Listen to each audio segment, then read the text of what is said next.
Благодарам, подпредседателе. Почитувам премиер, кој во моментот не е овде во салава, но сепак должна сум да го поздравам. Почитувани колеги пратеници, почитувани медиуми, почитувана јавност.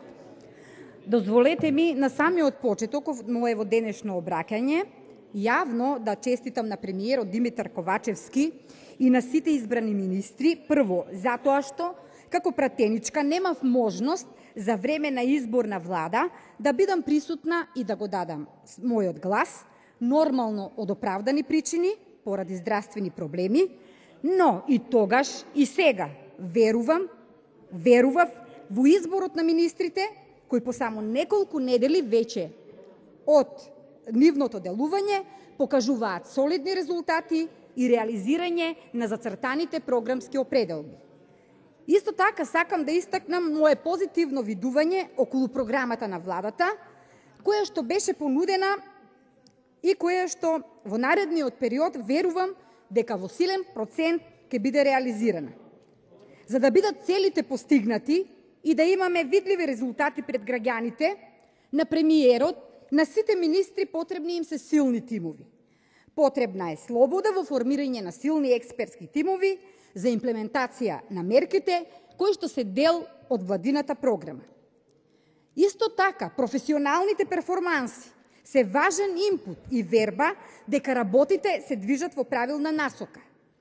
Затоа потребно е вложување со целото знаење, посветеност и умешност како предуслов за добра и успешна работа на владата во целина, во реализирање на програмата за работа која е креирана врз основа на приоритетите на граѓаните.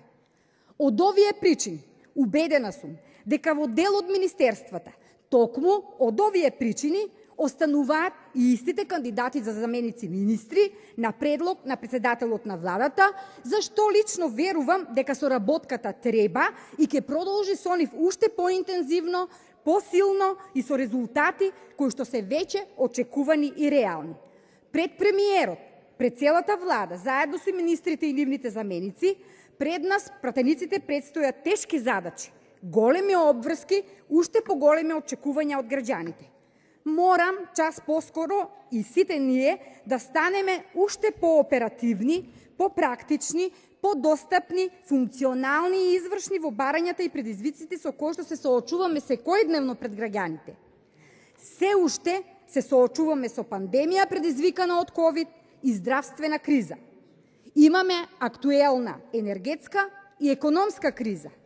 Ова се последици кои се наметнуваат глобално, па и кај нас.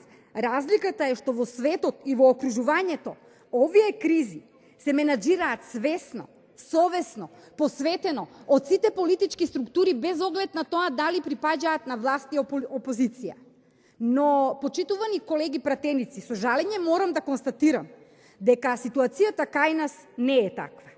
И покрај сите напори кои ги правеше и претходната и актуелната влада, обструкциите од опозицијата не стивнуваат секојдневно.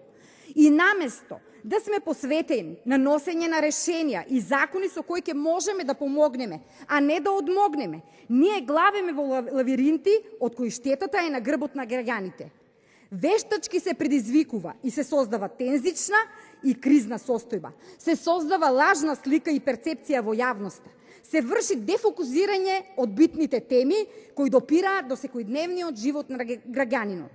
За секоја добра мерка што ја нуди оваа влада, за секој постигнат договор во прилог на граѓаните, со работниците, со бизнис секторот, се фрла со камења и се маргинализира важноста на мерките. Се кочи, се блокира носење на закони токму во ова собрание.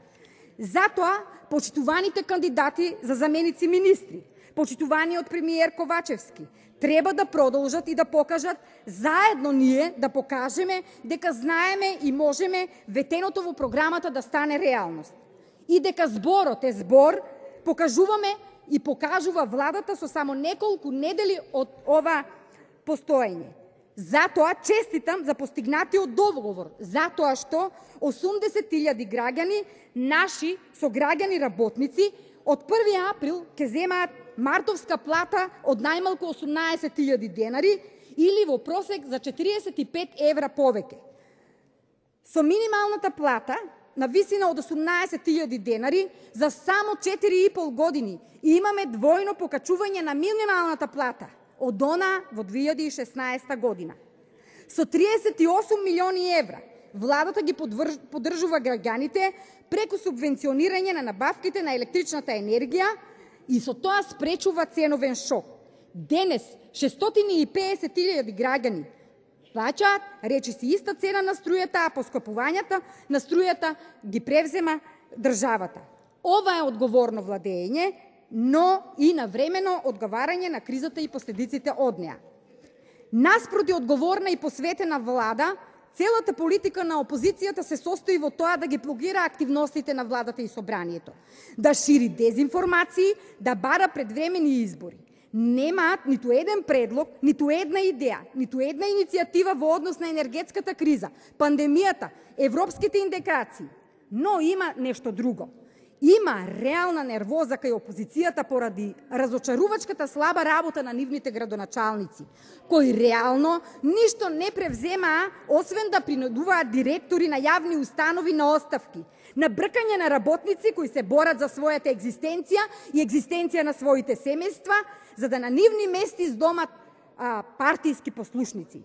Слабите менаџерски способности на новите градоначалници од редовите на опозицијата одат дотаму со намерите за да затвараат и ново отворени детски градинки, да го вперуваат прстот и вината кон централната власт, при нови пуштени објекти и листи на чекање на деца, да размислувате да затварате објекти, затоа што повторно не за нешто друго, толку единствено затоа што постојните кадри кои што ги затекнале градоначалниците и на кои што работниот однос им бил на определено време не се подобни кадри, не се подобни политички и треба да бидат заменети со политички подобни личности.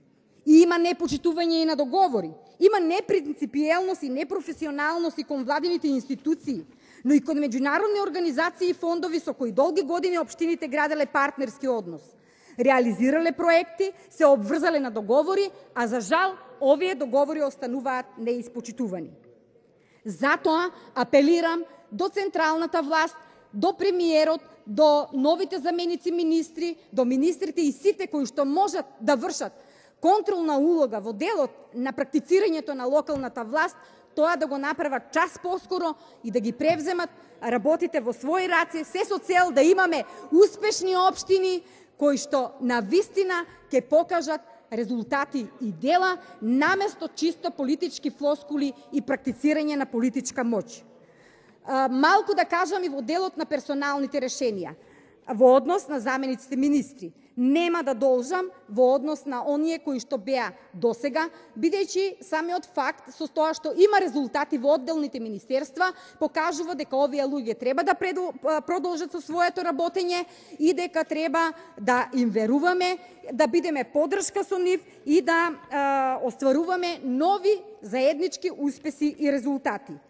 Новина можеме да очекуваме во Министерството за здравство, каде имаме нов предлог, а тоа е доктор Владимир Рендевски, и читајќи ја неговата биографија и досегашните постигнувања на еден млад човек, како што е господинот Рендевски, ценејќи ја неговата професионалност во тоа што тој го работи, морам да укажам дека со новата функција тој има уште еден предизвик повеќе да покаже, да докаже и да потврди дека може исто толку да биде успешен како заменик министер во едно исклучително чувствително министерство, како што е здравството, и тоа во услови на пандемија, но и покрај се потребно е го поттикнуваме да не престане, туку да дава заложби во правец на реализирање на сите оние започнати капитални проекти кои што се од огромна важност за овој важен ресор.